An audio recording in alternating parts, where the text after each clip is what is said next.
El siguiente audio es la primera parte del estudio de Mateo capítulo 2, versículos 13 al 23. Esperamos de que este estudio sea edificante y que sea de mucha bendición para su vida.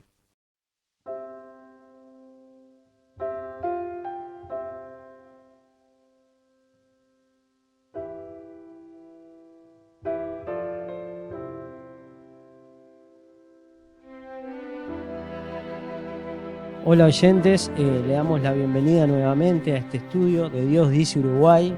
Queremos recordarle, como siempre decimos, que nuestra meta es propagar el Evangelio a lo más lejos posible y de la mejor manera.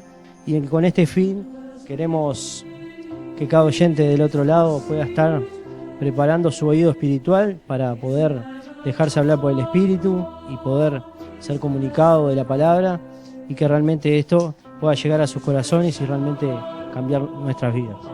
Siendo así, queremos dar una breve reseña del capítulo de los versículos anteriores que dimos en el estudio pasado. Así es, le damos la bienvenida a todos los oyentes que nos están escuchando en este momento.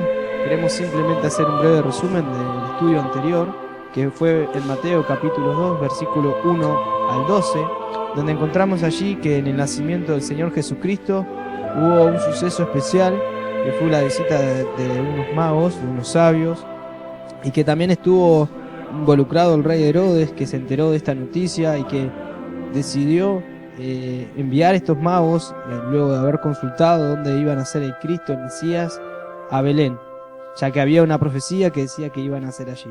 Y terminamos en el estudio anterior hablando acerca de la adoración, cómo estos sabios se postraron y adoraron a Jesús, al Mesías, y vamos a continuar hoy en el estudio del Mateo capítulo 2, versículo 13 al 23. Mateo capítulo 2, versículo 13 al 23. Muy bien, muchas gracias Nicolás. Y ahora vamos a proceder a leer el pasaje. Jonah, ¿podés leer? Mateo capítulo 2, del versículo 13 al 23. Después que partieron ellos, un ángel del Señor apareció en sueños a José y le dijo: Levántate, toma al niño y a su madre, y huye a Egipto. Permanece allá hasta que yo te diga, porque acontecerá que Herodes buscará al niño para matarlo. Entonces él, despertando, tomó de noche al niño y a su madre, y se fue a Egipto. Estuvo allí hasta la muerte de Herodes, para que se cumpliera lo que dijo el Señor por medio del profeta, cuando dijo: De Egipto llamé a mi hijo.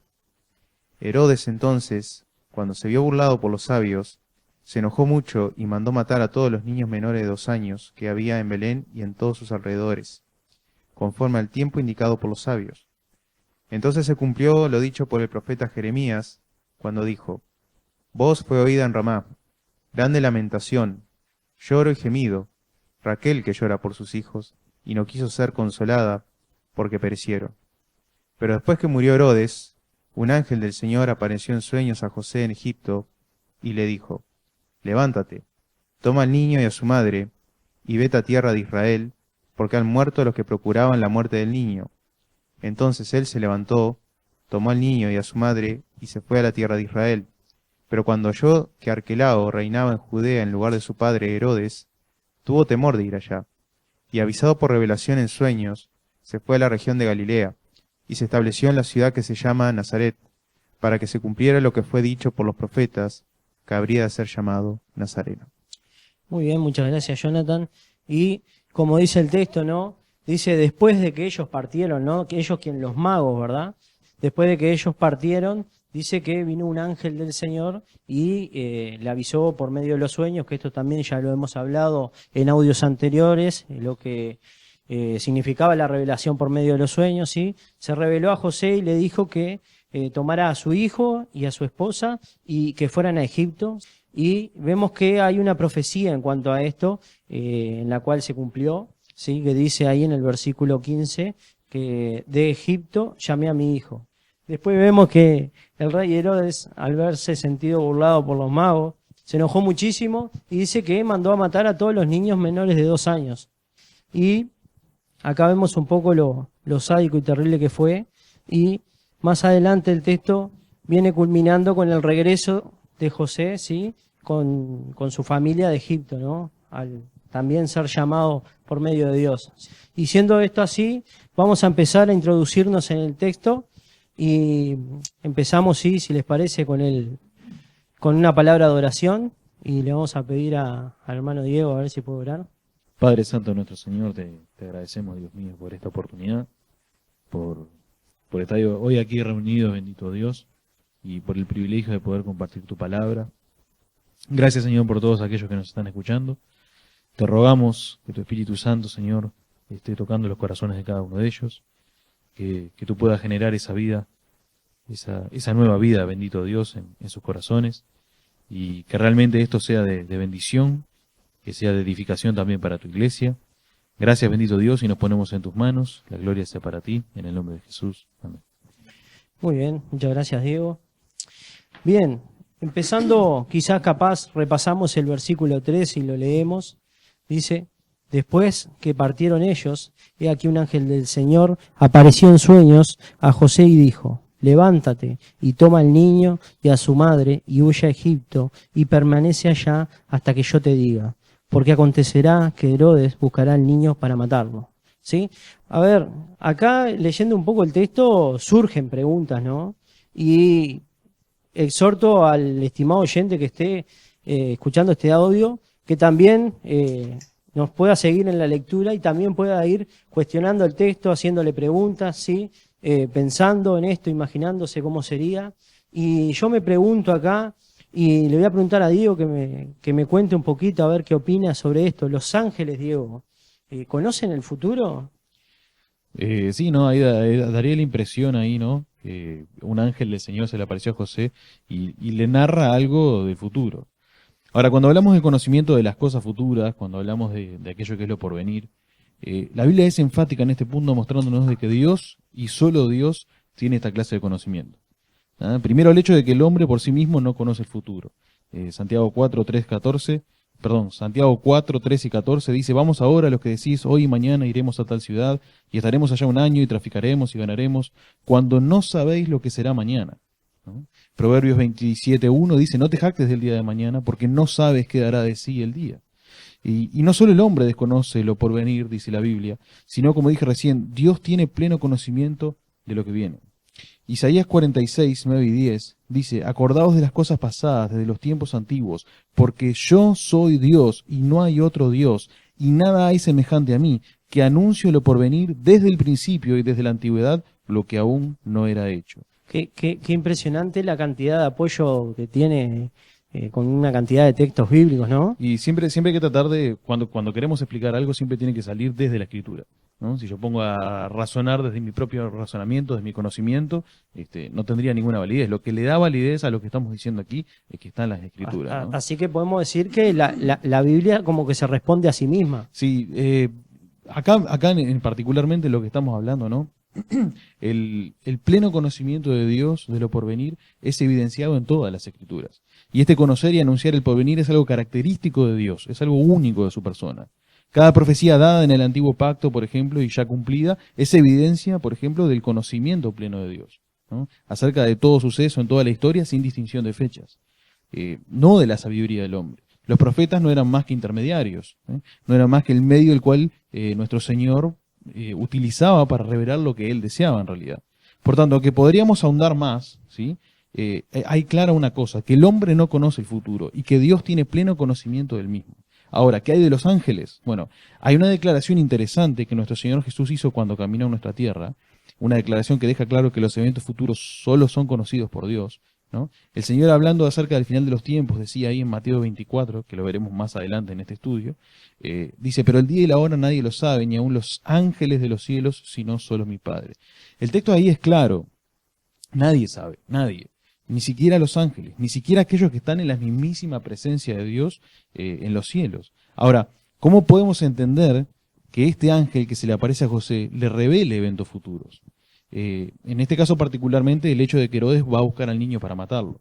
Bueno, simplemente de la misma forma en que los profetas hablaban del futuro, porque Dios les revelaba tal cosa. Era Dios que se lo revelaba. Dios le da el mensaje al ángel y el ángel a su vez le da el mensaje a José. O sea que queda claro que tanto los ángeles como los profetas, todo lo que decían era porque Dios se lo revelaba. Sí, claro, ellos no son más que intermediarios. El ángel no es más que un intermediario, no es más que un mensajero de parte de Dios. Dicho sea de paso, Mensajero es el significado que tiene la palabra ángelos, que es lo que nosotros traducimos al español como ángel.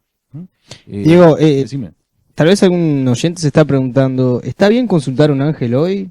¿Buscar alguna forma de que un ángel se aparezca y nos revele el futuro? Bueno, como yo te decía, Nicolás, los ángeles no son más que intermediarios de Dios, ¿sí? En ciertos puntos históricos particulares.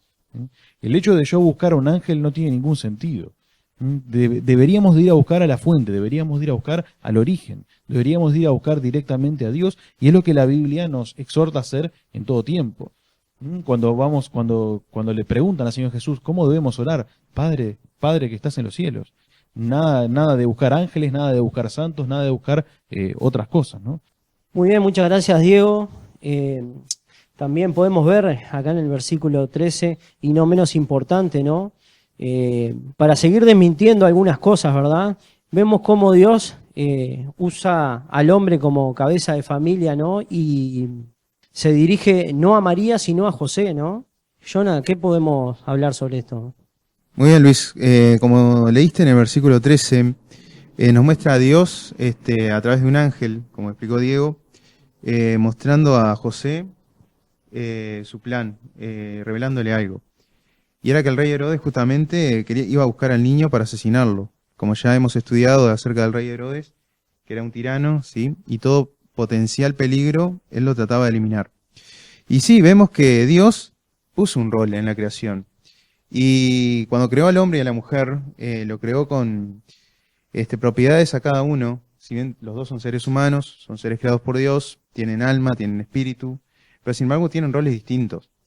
Y el que protege a la familia es el hombre, ¿sí? El que tiene que realmente trabajar por la familia y velar en seguridad, en protección, en mantenimiento, es el hombre.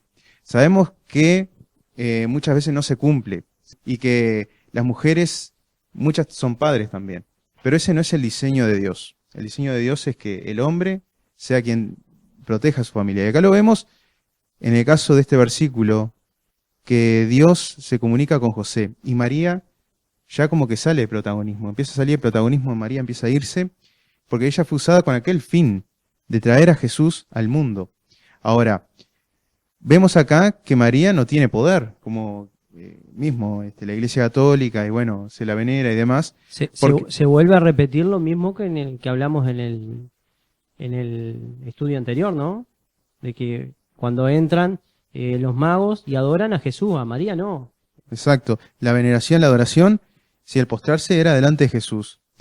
Ahora, acá Dios habla con José para protección y no con María, ¿sí? Ahora, María acá muestra que no tenía poder, ¿sí? Que fue especial porque Dios estaba en ella, en la gestación y hasta que nació el niño, ¿sí? Pero, bueno, vemos este tipo de familia que Dios quiere. Jonah, me surge una inquietud en todo esto. Muchos años la gente ha pensado en que Dios es machista y que tiene un punto de vista hacia la mujer de menosprecio o de un trato menor. ¿Se puede llegar a pensar eso? ¿La Biblia afirma eso? O, sin embargo, tenemos que entender de que son roles distintos que Dios estableció para el hombre y para la mujer. ¿Y está bien que el hombre menosprecie a su mujer? ¿Qué nos puedes decir de esto? La mayoría de las religiones, uno ve que son paternalistas, o sea que buscan a través del hombre, porque el hombre es el símbolo del poder, ¿sí? Es de la fuerza. Pero acá vemos, sin embargo, que Dios escogió a María sin la intervención de un hombre para traer a Dios al mundo, ¿no? Al Señor Jesús mismo. Ahora, todo lo contrario, Nicolás, que el hombre proteja a la mujer es justamente por eso, porque la hace sagrada, la hace vaso frágil, la hace que necesita protección, que tiene que ser cuidada. Y te voy a leer lo que la misma Biblia dice. En el libro de Efesios capítulo 5 dice: Maridos, amad a vuestras mujeres, así como Cristo amó a la iglesia y se entregó a sí mismo por ella, para santificarla, habiéndola purificado por el lavamiento del agua por la palabra. Después, si bajamos un poco más, dice, así, en el versículo 28, así también los maridos deben amar a sus mujeres como a sus mismos cuerpos. El que ama a su mujer, a sí mismo se ama. Entonces, vemos que el amor que tiene que tener el marido por su mujer es como amarse a su propio cuerpo. Y eso involucra la protección, el mantenimiento, la provisión, todas las cosas. Y eso porque es un tesoro especial. Y Dios la creó con ese rol, de que justamente se pueda criar a sus hijos. El patrón bíblico, lo que la Biblia nos enseña es que justamente la mujer se tiene que dedicar más a la crianza de sus hijos, en valores, en realmente en lo que Dios quiere. Y de esa manera van a salir esos hombres del futuro, ¿sí? Y que van a, bueno, estar en la iglesia, que van a ser padres, que van a formar familias. Y ¿sí? esto que vos decís no es para nada despreciar a la mujer, sino darle un lugar de privilegio. Un lugar de honor. ¿No? Es un lugar privilegiado. El poder criar a aquellos hombres y a aquellas mujeres que van a ser el futuro no es cosa menor, ¿no? Exacto. Digo, lo que pasa también hay que ver que Dios en la naturaleza de la mujer la dotó de cosas. Por ejemplo, la sensación de, nosotros no somos mujeres, obvio, pero digo, de dar pecho a un niño, es algo que solamente la mujer lo experimenta. Y eso debe sentirse la mujer de esa manera, debe sentir un gozo, una alegría que solo ella lo tiene. Sí, yo la verdad cuando veo a mi esposa, ¿no? Ahora que tenemos niños chicos y demás, la verdad que es siento ciertos, ¿cómo podría decir? Sana envidia, por decirlo de alguna manera, ¿no? De ver cómo ella puede brindarle a mis hijos cosas que para mí son imposibles por la creación misma de Dios, porque Dios lo diseñó de esa forma, ¿no? Podemos decir entonces como algo básico para aquel hombre que quiere agradar a Dios, que tiene que amar a su esposa, respetarla, serle fiel, honrarla y protegerla entonces. Exactamente. La Biblia lo que enseña justamente es eso.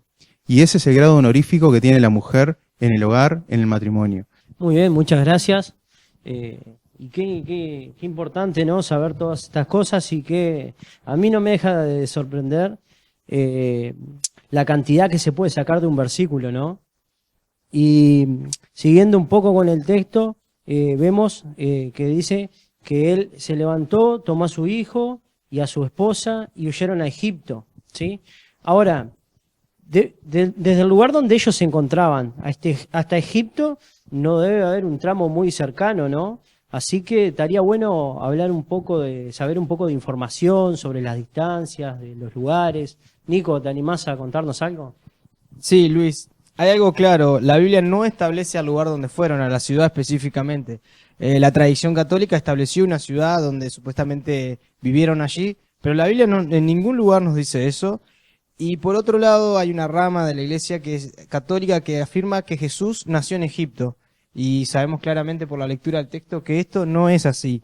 Está interesante saber de que la frontera más cercana de Belén, donde había nacido el Mesías, a Egipto está a 120 kilómetros aproximadamente. Y de la frontera a 10 kilómetros hay una ciudad bastante grande. Tal vez fue allí, no sabemos, no estamos seguros. Así que no eran 2 horas caminando. No, y recordamos que no había tren, no había auto y mucho menos avión. Sí, obvio. Como se ve en la película, el burrito caminando, sí. Incluso más, son 120 kilómetros lineales, pero esa distancia no era recta. Había que pasar por montañas y está bueno pensar que estaban en pleno desierto, con un bebé recién nacido, con un poco de tiempo, y Dios los protegió, y Dios los guió. Pero quiero decirte algo más, Luis. Esta ciudad estaba bajo el Imperio Romano, pero no estaba bajo el gobierno de Herodes, y por eso huyen a Egipto, ¿no? Hay una profecía que está en Oseas capítulo 11, versículo 1, que dice: cuando Israel era muchacho, yo lo amé, y de Egipto llamé a mi hijo. Y Dios lleva a su hijo, al Mesías, a José y a María a Egipto para cumplir esta profecía. Y Luis, algo que queremos aclarar es que algunos tal vez han escuchado por ahí que Jesús en Egipto hizo milagros siendo niño, o que hizo alguna manifestación especial. Y la realidad es que Juan capítulo 2, versículo 11 dice: este principio de señales hizo Jesús en Caná de Galilea y manifestó su gloria, y sus discípulos creyeron en él. Y ya está hablando cuando Jesús comienza el ministerio a una edad adulta, así que hay que descartar eso, ¿no? Pero en cuanto a la profecía, Israel es un tipo de Cristo.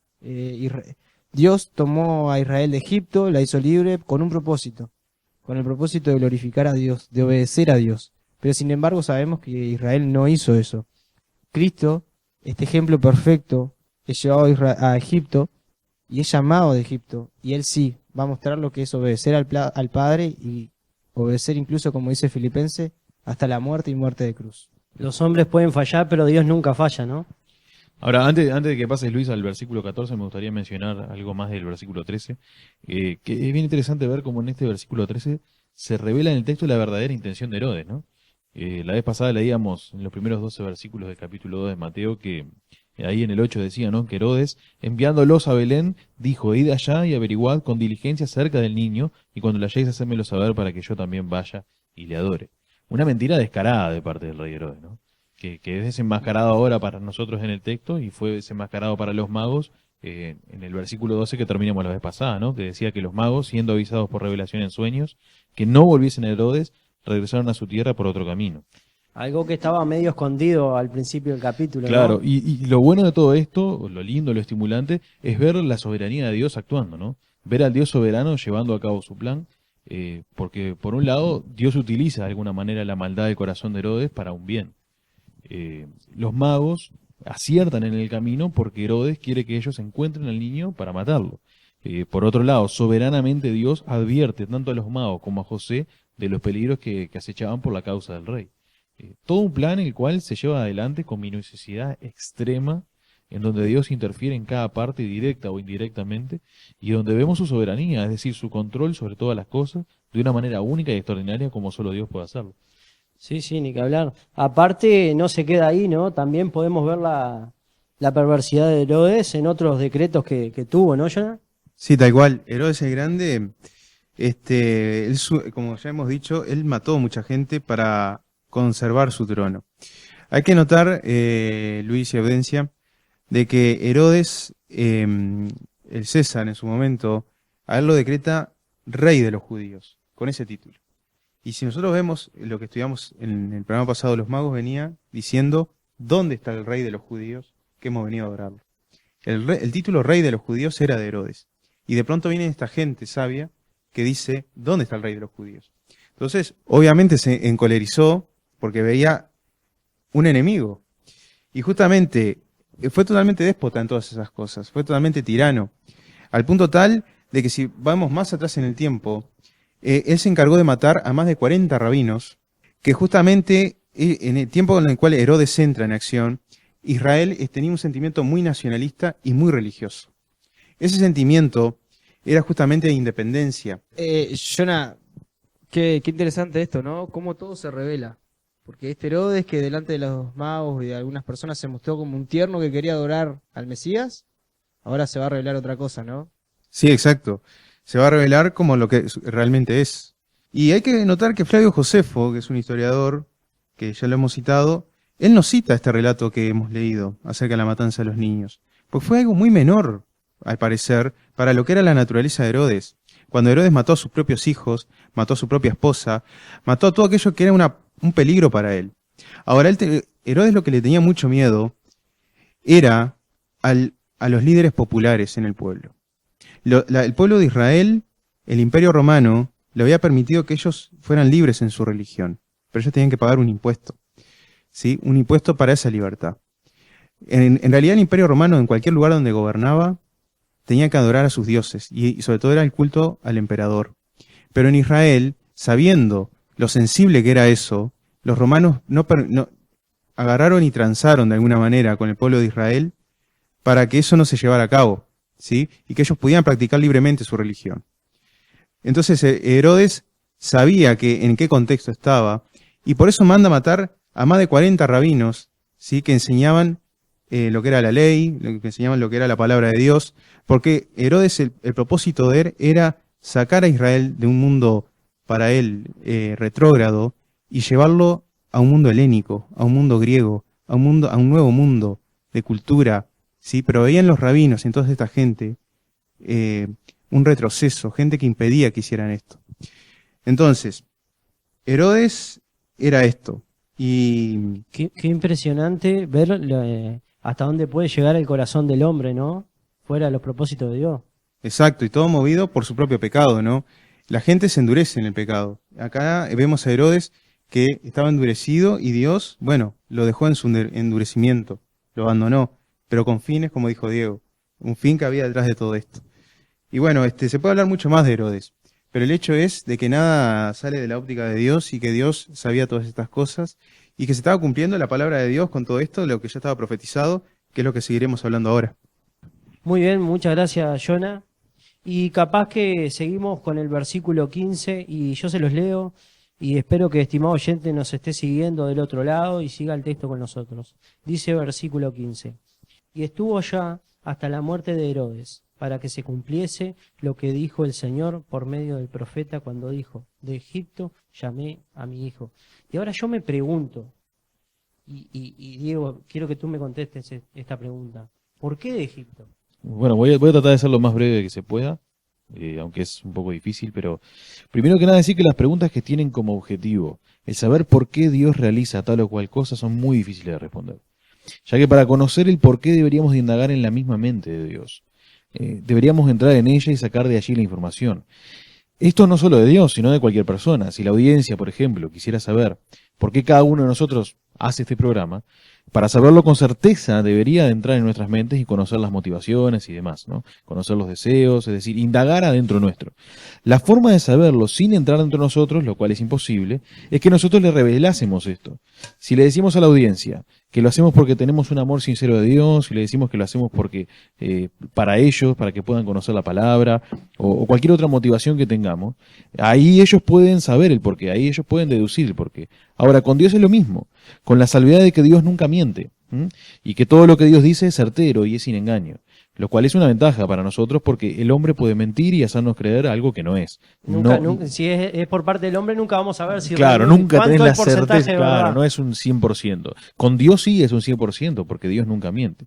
Entonces, y volviendo al texto ahora, la pregunta que me hacías, Luis, ¿por qué de Egipto? ¿Por qué no de otro lado? Esto lo podríamos saber únicamente con certeza si Dios nos lo hubiese revelado con claridad en las Escrituras. Primeramente, porque debía de cumplirse la profecía que recién hacía referencia hace un ratito Nicolás, ¿no? Ahora, ¿por qué desde un principio Dios escogió la tierra de Egipto? Y eso no está explícitamente revelado. Dios no nos lo ha dicho. Aunque lo que sí podemos hacer es de alguna manera deducir el por qué.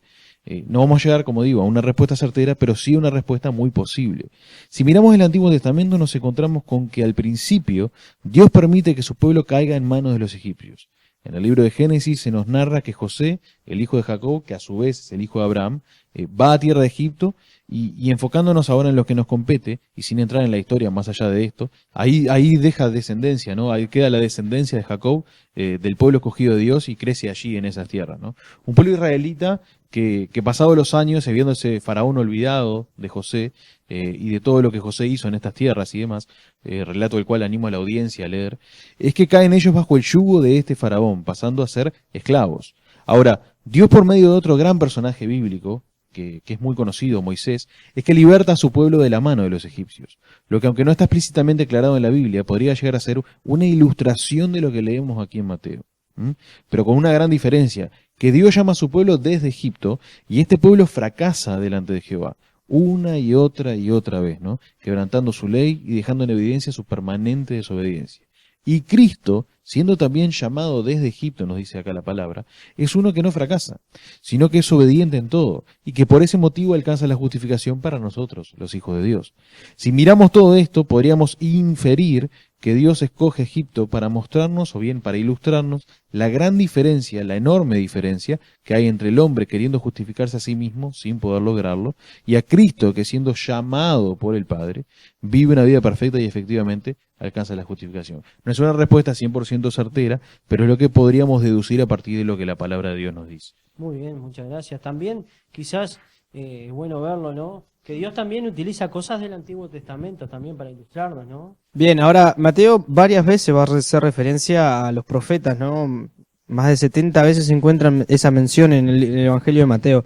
Pero es interesante lo que dice allí porque dice para que se cumpliese lo que dijo el Señor por medio del profeta. Siempre el mensaje viene de Dios utilizando el medio del hombre, ¿no? Y pensando un poco en esto, hoy en día ha surgido un poco el tema de profetas o no profetas, si hay o no hay. Y quiero simplemente leer un texto que está en Pedro, segunda de Pedro, capítulo 2, dice, pero hubo también falsos profetas entre el pueblo, como habrá entre vosotros falsos maestros, que introducirán encubiertamente herejías destructoras y aún negarán al Señor que los rescató, atrayendo sobre sí mismo destrucción repentina, y muchos seguirán sus disoluciones. Mateo cita profecías y en aquella época hubo falsos profetas, como dice el texto acá, pero Mateo conocía y fue inspirado por Dios la verdadera profecía, ¿no? Y qué importante que cada uno de nosotros nos preocupemos por encontrar la verdadera enseñanza, no como dice el texto, que van a haber muchos maestros que van a estar engañando, que va a haber mucha gente que lo va a estar siguiendo.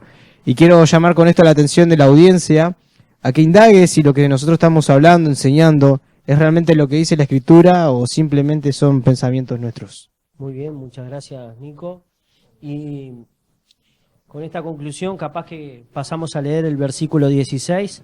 Herodes, entonces, cuando se vio burlado por los magos, se enojó mucho y mandó a matar a todos los niños menores de 2 años que habían en Belén y en todos sus alrededores, conforme al tiempo que había inquirido de los magos. Ahora, ¿cómo Dios permite esto? Sí, Luis, es interesante eso porque uno escucha estas cosas y lee estas cosas en la Biblia y seguramente el oyente dice, está bárbaro, pero Dios en su soberanía y demás, ¿qué ha pasado acá?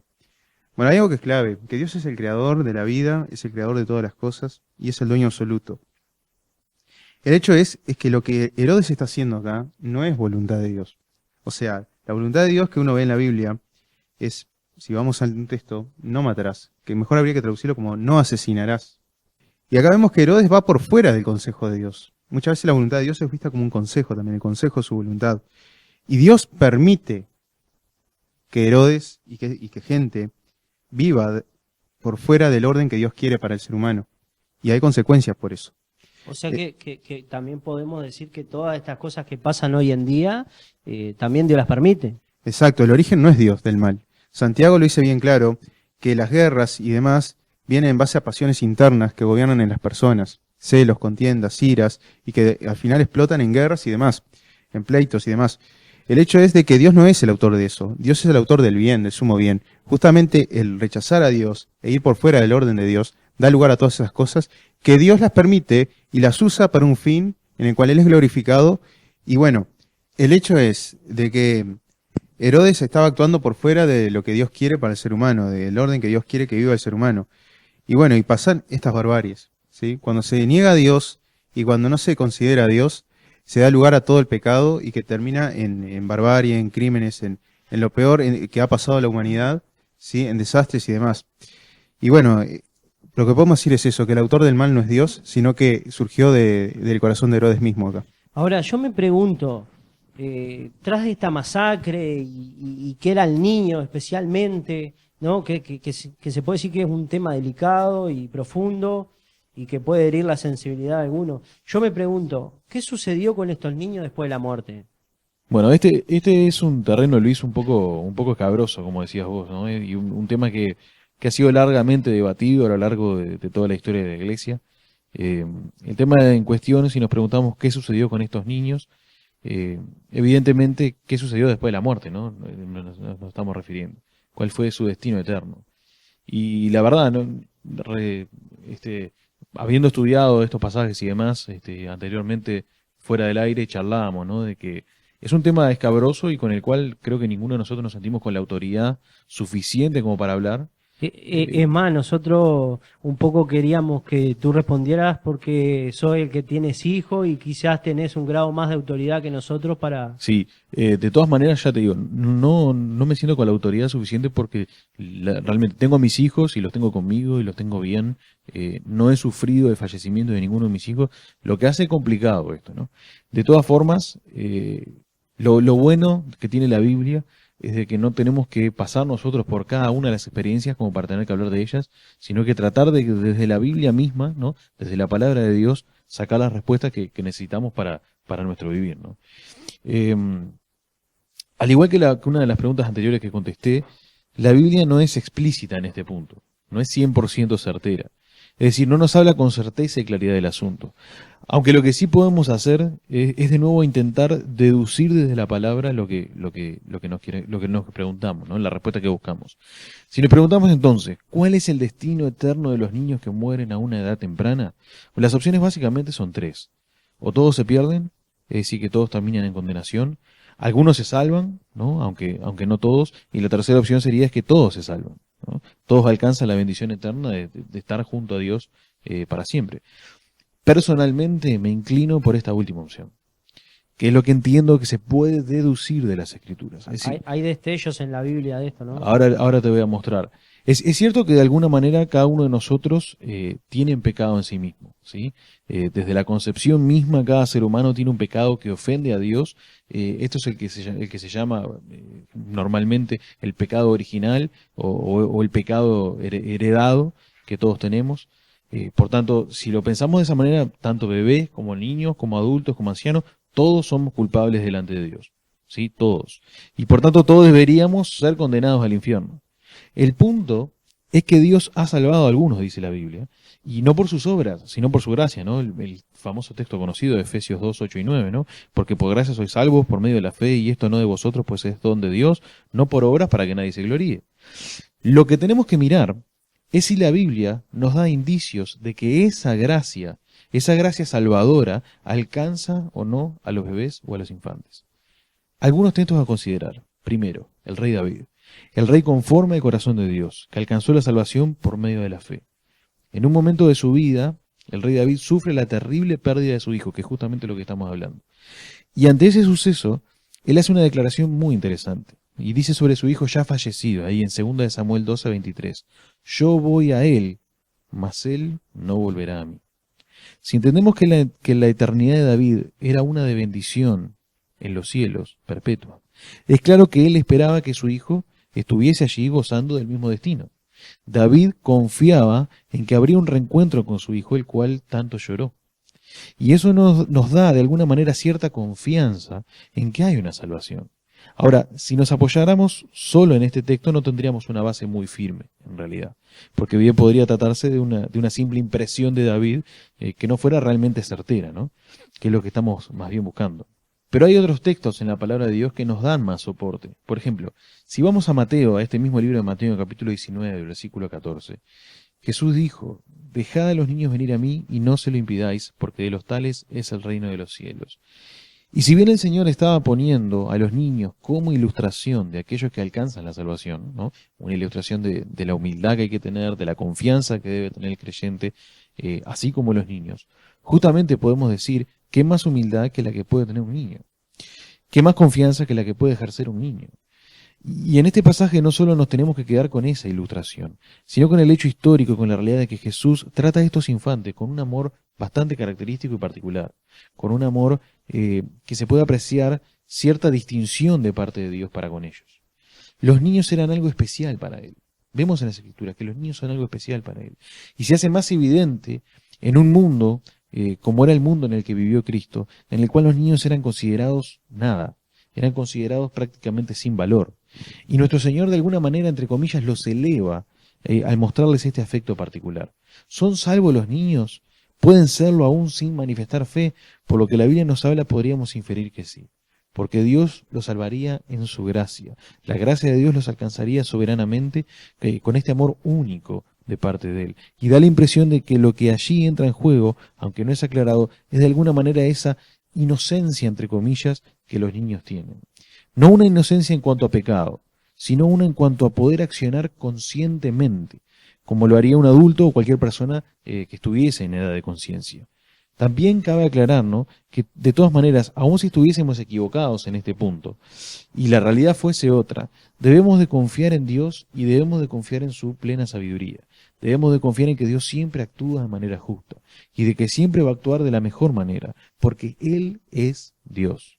Y quedémonos tranquilos de que cuando conozcamos con certeza plena la verdad, vamos a estar 100% de acuerdo con lo establecido por el Padre.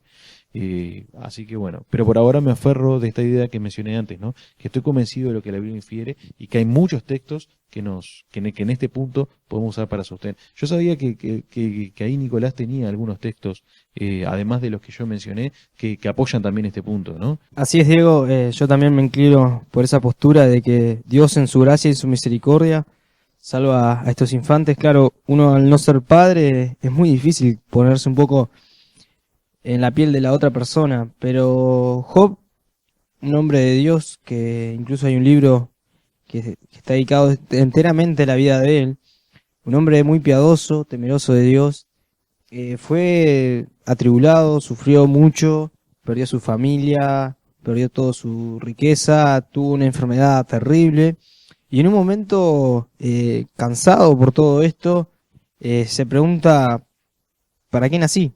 ¿Por qué no morí cuando estaba en el vientre de mi madre como un abortivo? ¿O por qué no morí en el momento que salí del vientre? Y él dice que si hubiese pasado eso, si él hubiese muerto en el vientre o cuando nació, él estaría, dice en Job capítulo 3, él dice ahí en Job capítulo 3, por ejemplo en versículo 13, dormiría y estaría con descanso. Por ejemplo, más adelante en el versículo 19 dice, estaría en el lugar donde están el chico y el grande y el siervo libre de su señor. O sea, dando a entender claramente que estaría en un lugar mejor que en esta tierra. No podemos pensar que se está refiriendo al infierno, ¿no? Job se pone en este lugar, si él hubiese muerto como niño, como infante, él estaría en el cielo. Y algo que quiero acotar a esto es que Isaías habla en un texto que el niño, hay un momento que sabe desechar lo malo y escoger lo bueno, Isaías capítulo 7, versículo 16. Y la Biblia nos habla mucho de esto en el Antiguo Testamento, de que hay un momento en la vida del niño, no me arriesgo a decir ni edades ni nada, que él ya sabe escoger entre lo bueno y lo malo.